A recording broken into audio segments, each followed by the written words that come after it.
pursuant to paragraph 3B of General Assembly Resolution 66/124. I now give the floor to Mr. Stevie Wonder, Grammy Award-winning songwriter and musician and United Nations Messenger for Peace. Sir, you have the floor.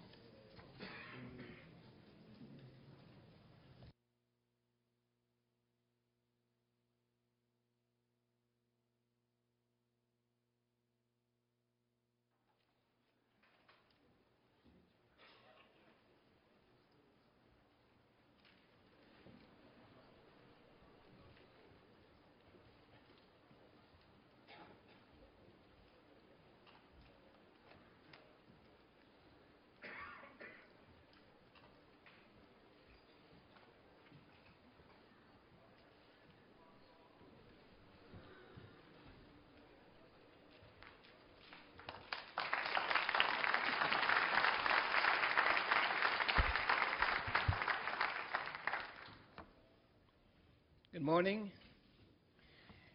Your Excellency Ambassador John Williams, President of General Assembly, Mr. Ban Ki-moon, Secretary General of the United Nations, Your Excellencies,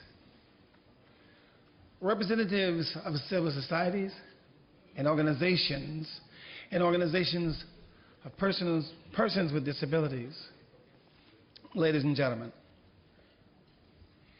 It is a great honor to participate in this high-level meeting of the General Assembly on disability and development. I am very happy to be here today at this historical event. In 2009, I was appointed United Nations Messenger of Peace with a focus on persons with disabilities. In this role, I've had the opportunity to advocate internationally for the most fundamental goals of the United Nations: peace, development, and human rights for all. Today, at this high-level meeting, we have the opportunity to focus on these goals for persons with disabilities in the communities around the world. I've always been a man of dreams and hopes, and I know that working together, we can create a world for persons with disabilities facing no limit and can freely live, work, enjoy life, and contribute their talents to society. We've already accomplished so much in this regard.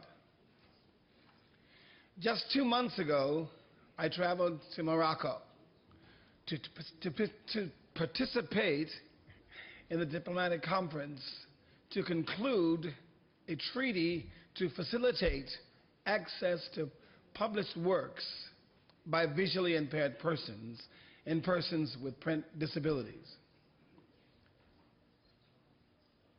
For society and development to be included of persons with disabilities, we need to have equal access to education and to knowledge and information. Yet, out of millions of publications each year, fewer than 5% are made available in accessible formats for visually impaired persons. In developing countries, an even smaller percentage of publications are available in accessible formats.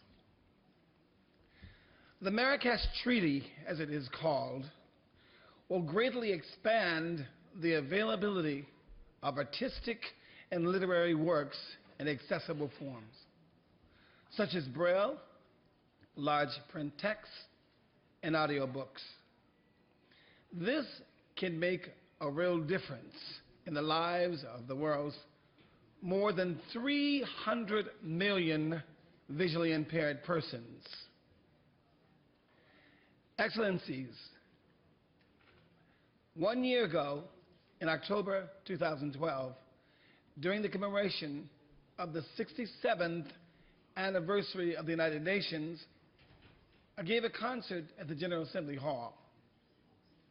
On that occasion, we celebrated the many achievements of the United Nations. But we also recognized that more needs to be done.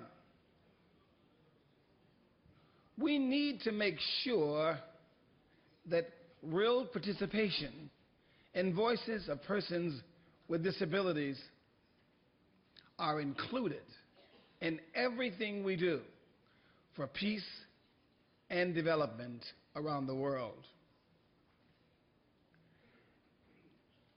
As we look to the future in the advancement of disabilities, inclusive development, let us all, in our own way, be messengers of peace.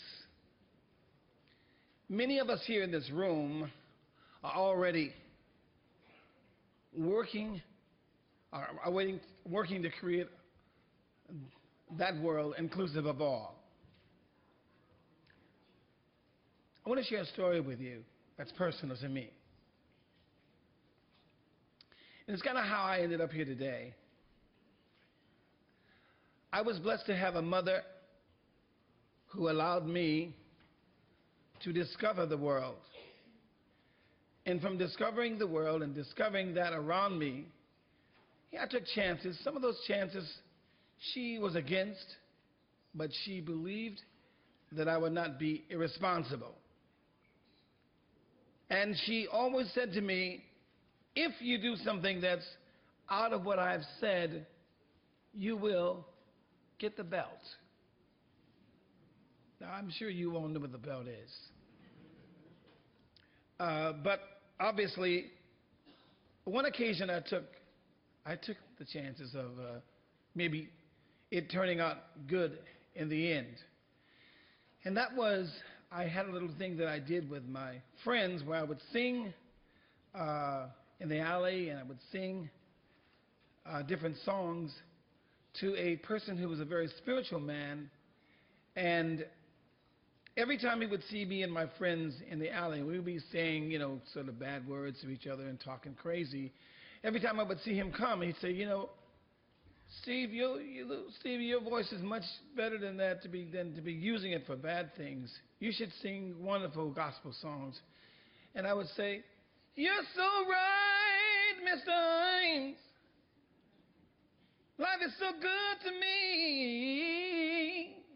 And I know I should be singing to the Lord. Yes, I should. After that was all done, he would give me some money. And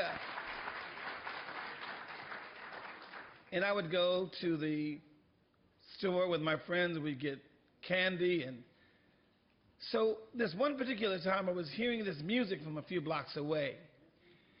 And I said to my friend, one of my friends, I said, if you walk me across the street, because if I walk across the street by myself, I will get the belt.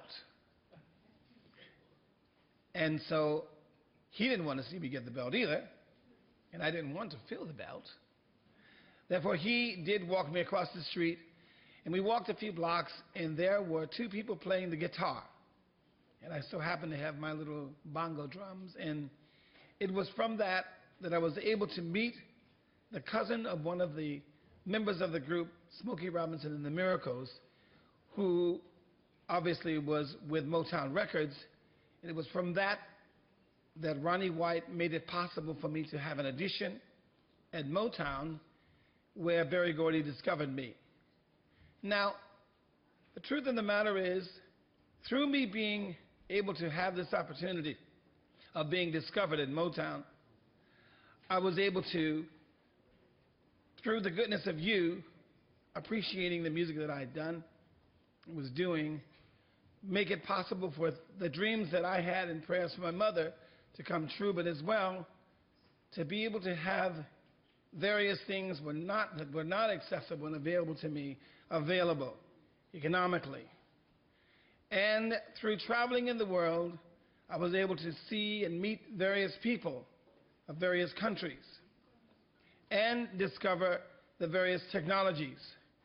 I wish for a day when there would be technology available for the blind, that things would be accessible, available for us to be able to do things from using the various technologies of synthetic speech or voice.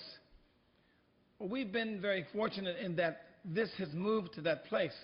But I believe we must make this technology more available and accessible to every single blind person or person with disability all over the world. For me, there should be no one anywhere that lives with not being able to have accessibility to all the world. So I would encourage all of you of all the various nations, whether it be subsidizing this technology, make it possible. Not only will taxes be less, but more importantly, every single person with disability will be more independent and feel freer. I thank you for allowing me to speak today. I'm looking forward to when I can write a song about how great not only one nation, but all of the nations of the world opens up and handles what they need to do, making the world accessible for those with any disabilities at all. Thank you.